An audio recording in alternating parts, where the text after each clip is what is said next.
মানুষের উপকার করতে গেলে বিপদে পড়তে হয়, এই কথাটি যে কতটা সত্য আজ তা আপনারা হাড়ে হাড়ে টের পাবেন। আচ্ছা, ধরুন আপনার কোনো এক বন্ধু খুব ডিপ্রেশনে আছে, আর সে তার ডিপ্রেশনের কারণে সুইসাইড করার মতো একটি খারাপ সিদ্ধান্ত নিতে যাচ্ছে। আপনি তখন কি করবেন? অবশ্যই বন্ধু হয়ে বন্ধুর পাশে দাঁড়াবেন। কিন্তু ধরুন তাকে রক্ষা করতে গিয়ে আপনি নিজেই মৃত্যুর দ্বারে চলে গেলেন, তাহলে কেমন হবে বলুন তো?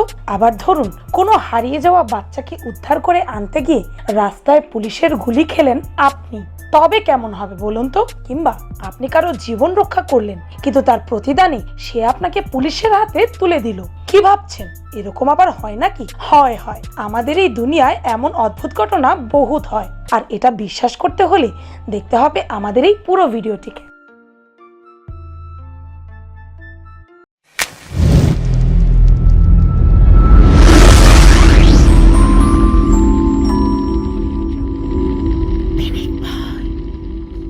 নাম্বার 1, রেজিনা হ্যামসন। 33 বছর বয়সী রেজিনা হ্যামসন একজন পুরুষ রুমমেটের সাথে থাকতেন। তারা দুজন কানাডার নানাইমো নামক শহরের একটি বাড়ি শেয়ার করে থাকতেন। একদিন রেজিনা দেখতে পেলেন তার রুমমেট মানসিক চাপে ভুগছেন এবং সেই রুমমেট একটি শটগান দিয়ে আত্মহত্যা করতে যাচ্ছিল। রেজিনা তার রুমমেটকে বাঁচানোর জন্য সাথে সাথে দৌড়ে গিয়ে শটগানটি ধরে ফেলেন, কিন্তু এর ফলে শটগানটির ট্রিগারে চাপ পড়লে শটগানের কিছু গুলি রেজিনার মুখে আঘাত করে। তাকে সঙ্গে সঙ্গে হাসপাতালে নেওয়া হয়। শটগানের আঘাতের ফলে রেজিনার মুখের ডান পাশের ওপরের অংশ এবং ডান চোখ ক্ষতিগ্রস্ত হয়। প্লাস্টিক সার্জারির মাধ্যমে মুখের ডান অংশ ঠিক করা গেলেও তার ডান চোখ চিরকালের মতো নষ্ট হয়ে যায়। রেজিনার সাথে পরবর্তীতে সাংবাদিকরা কথা বললে সে তাদেরকে জানায় তার বন্ধুর জীবন বাঁচানোর কাছে এটা কিছুই নয় এবং ভবিষ্যতে যদি তার বন্ধুকে বাঁচানোর জন্য এরকম আরো পদক্ষেপ নিতে হয় তবে সেটা করতেও সে মোটেও ভয় পাবে না। Number 2, Charles Kinsey. Charles Kinsey একজন মেন্টাল হেলথ থেরাপিস্ট ছিলেন। 2016 সালের 18 জুলাই চার্লস তার এক অটিস্টিক রোগীকে ফ্লোরিডার উত্তর মায়ামির রাস্তায় খুঁজতে বের হয়। অটিস্টিক রোগীর নাম ছিল আর্নল্ডো। তার বয়স ছিল 27 বছর। আর্নল্ডো একদিন হাসপাতাল থেকে বাইরে ঘুরতে বের হয়, কিন্তু সে রাস্তায় হারিয়ে যাওয়ায় হাসপাতালে আর ফিরে আসেনি। চার্লস তাকে রাস্তার ধারে বসে থাকতে দেখে খুঁজে পায় এবং তাকে হাসপাতালে নিয়ে আসে। ঠিক একই সময় ওই এলাকার পুলিশ এই ব্যক্তির সন্ধান করছিল। পুলিশরা চার্লসকে দেখে তাকে সন্দেহ করে এবং তাকে উপরে হাত তুলে হাঁটু গেড়ে বসতে বলে। পুলিশরা আর্নল্ডকেও একই কাজ করতে বলে, কিন্তু আর্নল্ড তো অটিস্টিক, তাই সে তাদের আদেশ বুঝতেই পারে না, বরং আর্নল্ড একটি খেলনা গাড়ি দিয়ে খেলতে শুরু করে। চার্লস হাত তোলা অবস্থায় পুলিশদের বোঝাতে থাকে যে আর্নল্ড একজন অটিস্টিক রোগী এবং তাদের কাছে কোনো অস্ত্র নেই। কিছুক্ষণ পর পুলিশ অফিসার জোনাথন অ্যালাডা বিরক্ত হয়ে চার্লসের পায়ে 3টি গুলি করে বসে। গুলি করার পর পুলিশ চার্লসকে হ্যান্ডকাফ পরিয়ে রক্তাক্ত অবস্থায় রাস্তায় ফেলে রাখে। 20 মিনিট পর অ্যাম্বুলেন্স এসে চার্লসকে হাসপাতালে নিয়ে যায়। সুস্থ হওয়ার পর চার্লস ও আর্নল্ডো মায়ামি পুলিশ থানার বিরুদ্ধে মামলা করে। পুলিশ অফিসার জোনাথন অ্যালাডা কোর্টে এসে বলে যে সে গুলি করেছিল কারণ সে ভেবেছিল চার্লসের কাছে বন্দুক আছে। 2019 সালে জোনাথনকে কারাদণ্ডও দেওয়া হয়।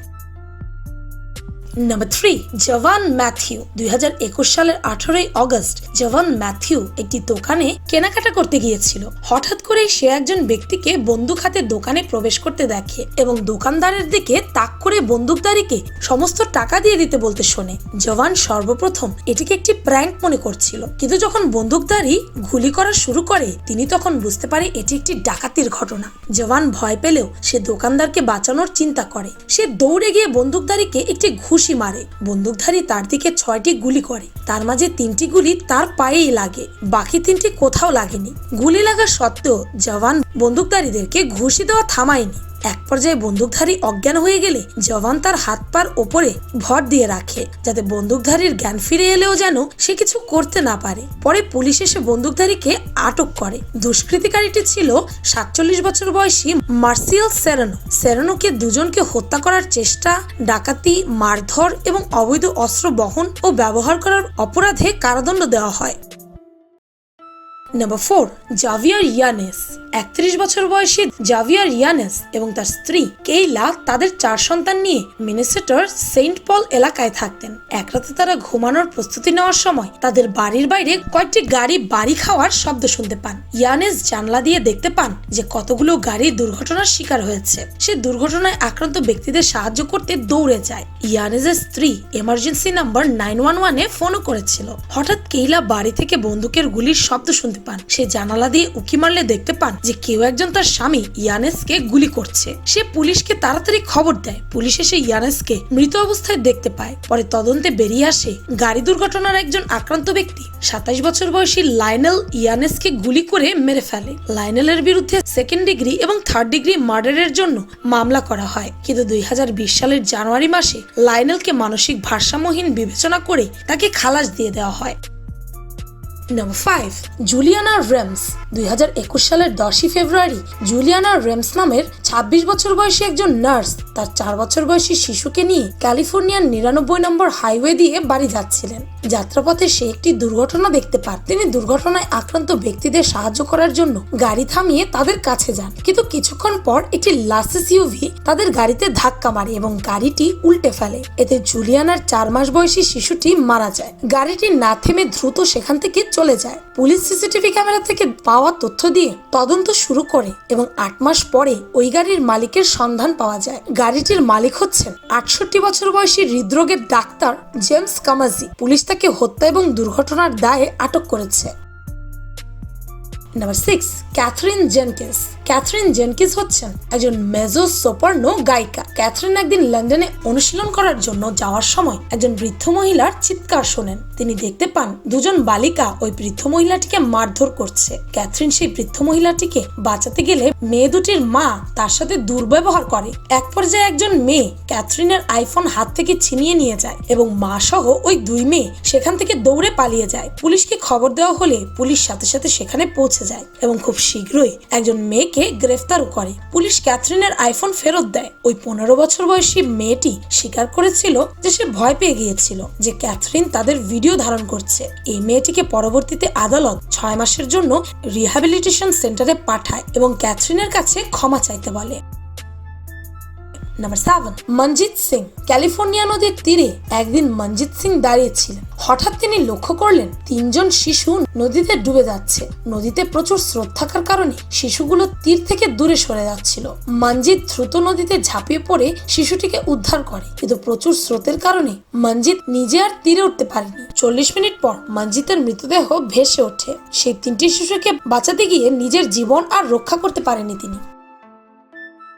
Number 8, Karen গ্রেয়াম। 2020 সালের 29 অগস্ট 58 বছর বয়সী ক্যারেন গ্রেয়াম এবং তার কিছু মেয়ে বন্ধু মিলে অ্যালাবামার 4th মর্গান বিচে ঘুরতে যায়। সেখানে তারা দেখতে পায় 2 জন মেয়ে সমুদ্রে ডুবে যাচ্ছে। তখন সমুদ্রে প্রচুর স্রোত ছিল, তাই তারা সবাই মিলে হাত ধরে একটি মনুষ্য শিকল তৈরি করে এবং মেয়েটিকে উদ্ধার করে। কিন্তু স্রোতের জোর ধাক্কায় ক্যারেন গ্রেয়াম শিকল থেকে আলাদা হয়ে যায় এবং সমুদ্রে পড়ে যায়। পাশে থাকা একজন ব্যক্তি তার নৌকা নিয়ে ক্যারেন গ্রেয়ামকে উদ্ধার করে এবং তাকে দ্রুত হাসপাতালে ভর্তি করানো হয়, কিন্তু হাসপাতালে যাওয়ার পর ডাক্তাররা তাকে মৃত ঘোষণা করে। ক্যারেন সমুদ্রে পড়ে যাওয়ার সময় প্রচুর সমুদ্রের পানি গিলে ফেলেছিল, যার ফলে শরীরের লবণের মাত্রা বেড়ে যাওয়ায় ক্যারেন হার্ট অ্যাটাকের কারণে মারা যায়।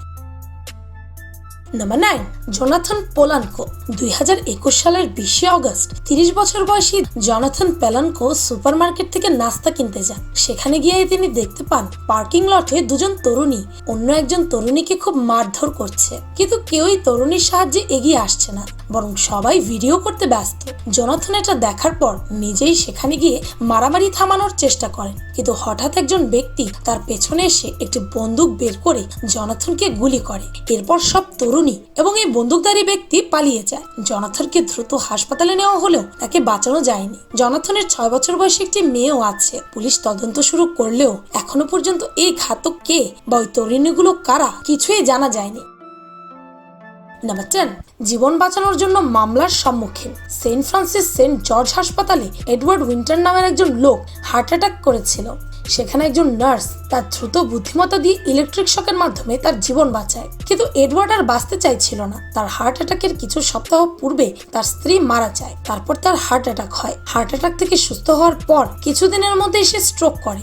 স্ট্রোক করার ফলে তার সম্পূর্ণ দেহ প্যারালাইজড হয়ে যায়। এত দুঃখ, কষ্ট, রাগ নিয়ে অবশেষে সে তার জীবন বাঁচানোর জন্য হাসপাতালের বিরুদ্ধে মামলা দায়ের করে। তার মতে যদি হাসপাতাল তাকে না বাঁচাতো তবে সে শান্তিপূর্ণভাবে মৃত্যুবরণ করতে পারতো অন্তত, কিন্তু এখন সে প্যারালাইজড। এখন সে কষ্টকর অবস্থায় জীবনযাপন করছে। করিতে পারি না কাজ, সদা ভয় সদা লাজ, পাছে লোকে কিছু বলে। এটি শুধুমাত্র একটা প্রবাদ নয়, এটাই হচ্ছে আমাদের সকলের জীবনের বাস্তবতা। আমার ছেলেটা ছোটবেলা থেকে ড্রয়িং করতে খুব ভালোবাসে, কিন্তু ওকে যদি আর্টস কলেজে ভর্তি করাই তবে লোকে কি বলবে। আমার মেয়েটা একটা নিম্নবিত্ত ছেলেকে খুব ভালোবাসে, কিন্তু ওকে যদি ওই ছেলেটার সাথে বিয়ে দিয়ে দিই তাহলে লোকে কি বলবে। এই মুহূর্তে আমার বাড়ি কেনার মোটেও সামর্থ্য নেই, কিন্তু আমার কাজিনদের সকলের কাছে বিশাল বিশাল আলিশান বাংলো আছে। এখন আমি যদি এই ভাড়া বাড়িতে থাকি আর আমার মেয়ের বিয়ে যদি ধুমধাম করে দিতে না পারি তাহলে লোকে কি বলবে। লোকে কি বলবে, এই একটিমাত্র ভয় নিয়ে আমরা আমাদের সারাটা জীবন কাটিয়ে দিই। জীবনে চলার পথে মানুষকে অনেক ধরনের দুর্ঘটনার সম্মুখীন হতে হয়। কিছু ঘটনা আছে যা মানুষকে ব্যাখ্যা দেয়, অথচ এই কাজটির জন্য সে দায়ী নয় কিংবা তার কোনো স্বার্থ জড়িত নেই। অন্যের উপকার করতে গিয়ে নিজে বিপদ ডেকে আনা, অনেকটা নিজের খেয়ে বনের মহিষ তাড়ানোর মতো ঘটনা। এসব ক্ষেত্র অনেকের চোখে খারাপ হলেও আমি কিন্তু এদেরকে সমর্থন করি। মানুষের প্রকৃতি ও স্বভাব এমনই, মানুষ মানুষকে উপকার করবে এটাই তো স্বাভাবিক, তাই না? মানুষের উপকারে আসতে পারলে অনেকেরই ভালো লাগে। তেমনি উপকার করা আমাদের একটি সহজাত ধর্ম। তবে নিজের যা আছে তার মধ্যে থেকে যেটুকু দেওয়া সম্ভব হয় সেটাই দিন। সেরকম ব্যাপার হলে খাবারও খাওয়াতে পারেন, কাজ খুঁজে দিতে পারেন, বিপদের সাহস যোগাতে পারেন। আরো অনেক ধরনের উপকার আছে। সাধারণ মানুষের আর্থিক পাকার বেশ প্রয়োজন হয়, অনেক সময় অর্থ ঋণ দিয়েও উপকার করা হয়। তাই আমাদের উচিত অন্যের প্রতি সহমর্মিতার হাত বাড়িয়ে দেওয়া। ভিডিওটি ভালো লাগলে আপনার ফ্রেন্ডস এন্ড ফ্যামিলির সাথে শেয়ার করতে পারেন। আর পিনিক পাই চ্যানেলটিকে সাবস্ক্রাইব করে বেল আইকনে অল নোটিফিকেশনস অন করতে ভুলবেন না যেন। শুধুমাত্র এভাবেই পিনিক পাইয়ের প্রতিটি ভিডিওর নোটিফিকেশন আপনার কাছে পৌঁছে যাবে। আমি ফাল্গুনি, আজকের মতো পর্যন্তই। দেখা হচ্ছে পরের ভিডিওতে।